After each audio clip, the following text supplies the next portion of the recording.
Ouvre, essaye de lâcher la tête en arrière.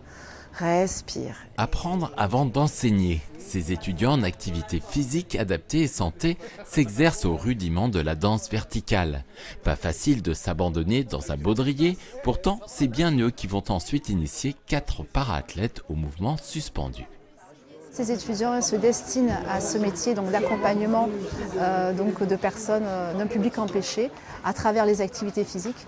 Et donc là, c'est une expérience vraiment très intéressante pour eux. Évoluer suspendu dans les airs, une première pour ces joueurs de basket fauteuil. À la fin, c'est fatigant. Là, franchement, j'ai la ceinture abdominale, tout le transverse qui est mort.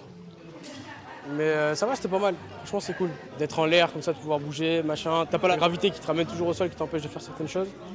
Ça fait un peu comme quand on est dans l'eau.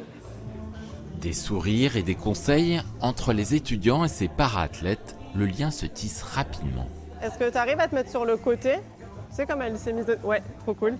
En tant qu'étudiant, on ne sait pas trop où se placer, jusqu'où j'aide, jusqu'où je laisse faire. Voilà, la mesure, elle est assez difficile à prendre. Et puis là, en fait, ils nous ont fait des blagues dès le début. Et du coup, voilà, on s'est parlé comme des sportifs tout court, quoi, sans pathologie, sans handicap, sans rien du tout, quoi. Je fais du breakdance. J'ai trouvé ça super agréable. J'ai ressenti une sensation de liberté. J'avais aucune contrainte, j'avais l'impression de voler, c'était super.